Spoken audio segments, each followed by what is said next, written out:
सुना था कि सच कड़वा होता है, देख भी लिया आज। आप सुनकर हैरान होंगे, पीएसएल के हाईएस्ट रन गेटर, पाकिस्तान के सबसे बड़े बल्लेबाज बाबर आजम और पीएसएल के कामयाब तरीन कप्तान मोहम्मद रिजवानी, दो खिलाड़ी हैं जिनके पीछे पूरा पाकिस्तान पागल है।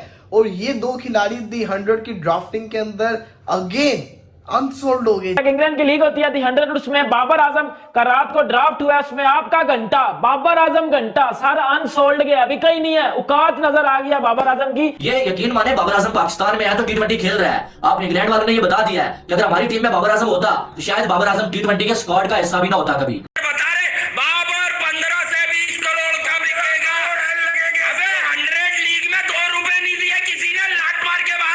अभी भी बाबर आजम और मोहम्मद रिजवान की समझ में नहीं आ रहा कि मतलब मॉडर्न डे जो क्रिकेट है उसमें टी20 का जो फॉर्मेट है खुसूसन उसमें किस किस्म की प्लेयर्स की तलाश की जाती है।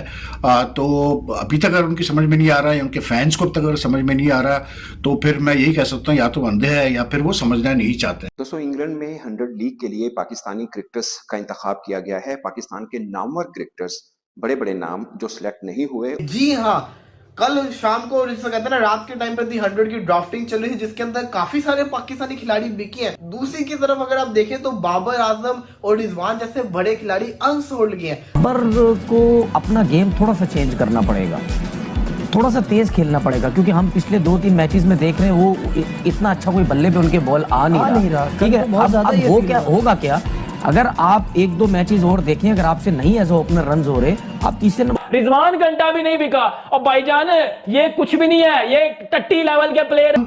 और बाबर आजम जिन्होंने अपनी बेस प्राइस रखी हुई थी 1 लाख पाउंड, कोई भी उनमें से पिक नहीं हुआ।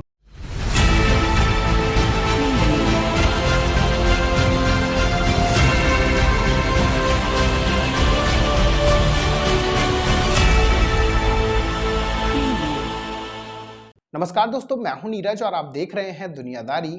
दोस्तों, ये बात तो हम सभी जानते हैं कि बाबर आजम और मोहम्मद रिजवान पाकिस्तानी टीम के अहम प्लेयर हैं, लेकिन एक बार फिर से उनकी इंटरनेशनल लेवल पर भयंकर बेइज्जती हो चुकी है। क्या है पूरा मामला, आइए हम आपको विस्तार से बताते हैं। दरअसल इंग्लैंड में एक लीग चलती है जिसका नाम है 100। दोनों ही प्लेयर ने उसमें अपना नाम दिया था, लेकिन दोनों ही प्लेयर अनसोल्ड रहे हैं। इस बात से आप अंदाजा लगा सकते हैं कि बाबर आजम और मोहम्मद रिजवान की औकात क्या है। इसके अलावा हम आपको यही बताते चले कि कुछ समय पहले पाकिस्तानी मीडिया यह कह रहा था कि if in case Babar Azam और मोहम्मद रिजवान को आईपीएल में खेलने का मौका मिल जाए तो उनके ऊपर 10 से 15 करोड़ रुपए की बोली लग सकती है। लेकिन 100 लीग में जैसे ही वो अनसोल्ड रहे हैं, पाकिस्तानी मीडिया का रोना शुरू हो गया है। पाकिस्तानी मीडिया को बाबर आजम और मोहम्मद रिजवान की औकात भी पता चल गई है।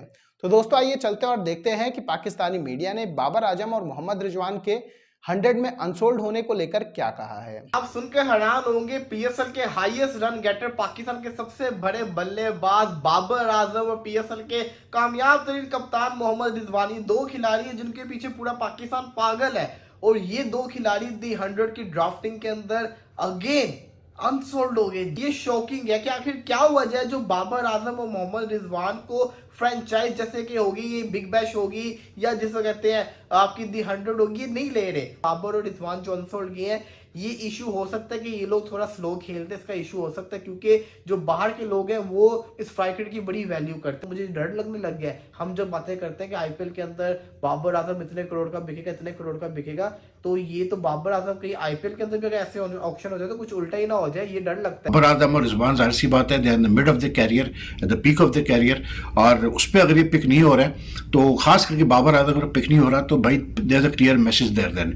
और उसकी वजह बड़ी सिंपल है। देखें, ये पाकिस्तान के लिए कितने भी इन्होंने रन्स किए हुए हो और कितना भी इन्होंने मतलब जो है अच्छी अच्छी इनिंग्स खेली हो, कुछ मैचेस भी जितवाए हो, लेकिन at the end of the day आजकल जैसे मैं बार बार कहता हूँ कि टी20 क्रिकेट में ना स्ट्राइक रेट पे बहुत ज़्यादा जोर रहता है। एवरेज तो हमेशा, अगर आपकी एवरेज हाई है तो बहुत अच्छी बात है। बाबर और रिजवान दोनों की बैटिंग एवरेज तो बहुत अच्छी है टी20 में, लेकिन उनकी स्ट्राइक रेट जो है it's just not good enough for the sort of टी20 cricket being played now days.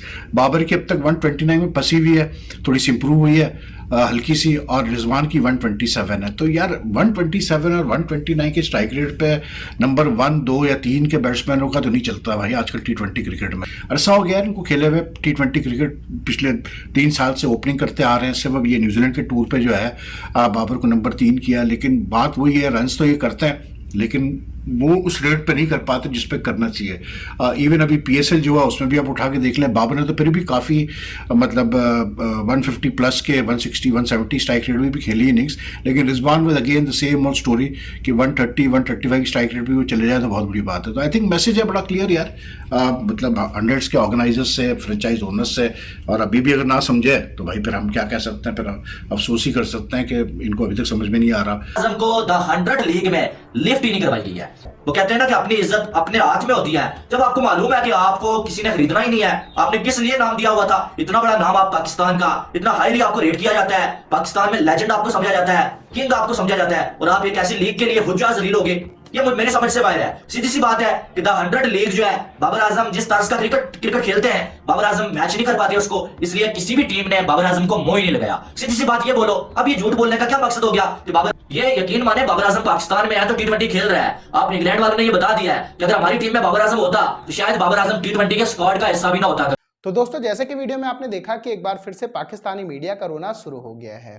Pakistani media ने यह कहा कि पीएसएल में सबसे ज्यादा रन बनाने प्लेयर की बाहर कोई औकात नहीं है। अब ये बात तो हम सभी जानते हैं कि बाबर आजम ने इस बार पीएसएल 9 में सबसे ज्यादा रन बनाए हैं, लेकिन 100 में उन्हें किसी ने भी मुंह नहीं लगाया। जी हाँ दोस्तों, 100 में वो पूरी तरीके से अनसोल्ड रहे हैं। इसके अलावा मोहम्मद रिजवान भी 100 में अनसोल्ड रहे हैं। अब ये इन दोनों प्लेयरों की रन बनाने का सबसे मेन रीजन है कि इनका स्ट्राइक रेट बहुत कम होता है। ये टी20 में ओडीआई टाइप की बैटिंग करते हैं, यही रीजन है कि इनका एवरेज अच्छा रहता है, और यही रीजन है कि इनकी आईसीसी में रैंकिंग अच्छी रही आती है। वो टी20 को टी20 के हिसाब से नहीं खेलते हैं, इनके साथ जो प्लेयर खेलते हैं उनके ऊपर प्रेशर आता है और वह तेज खेलकर आउट हो जाते हैं। लेकिन ये दोनों बंदे ओपनिंग करते हैं और धीरे धीरे खेलकर रन बनाने का ट्राई करते हैं।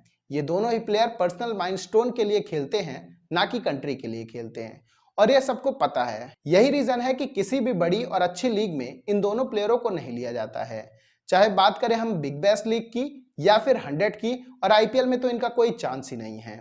कुल मिलाकर इन दोनों प्लेयरों को शायद अब यह समझ में आ गया है कि टी20 किस तरह से खेला जाता है। ना केवल इन दोनों प्लेयरों को बल्कि इनके फैंस को भी अब पता चल गया है कि बाबर आजम और मोहम्मद रिजवान की एक्चुअल औकात है क्या। हालांकि बाबर आजम के बहुत सारे लोग विराट कोहली से कंपैरिजन करते हैं, लेकिन विराट कोहली और बाबर आजम में जमीन आसमान का फर्क है। विराट कोहली जब चाहते हैं तब अपनी इनिंग को फास्ट कर लेते हैं, वो मैच को पूरी तरीके से फिनिश करते हैं। ये सब चीजें बाबर आजम में बिल्कुल भी नहीं है। बाकी बाबर आजम खेलते अच्छा है, टेस्ट और ओडीआई में वो अच्छा खेलते हैं, लेकिन टी20 में शायद उनकी किसी और कंट्री में जगह भी नहीं मिलती। तो दोस्तों, अभी के इस वीडियो में बस इतना ही। तमाम अपडेट्स के लिए आप बने रहिए दुनियादारी के साथ। सुनो, चैनल को सब्सक्राइब करो, उसके बाद घंटी बजा देना ताकि अगली वीडियो आपसे मिस ना हो पाए। Thank you.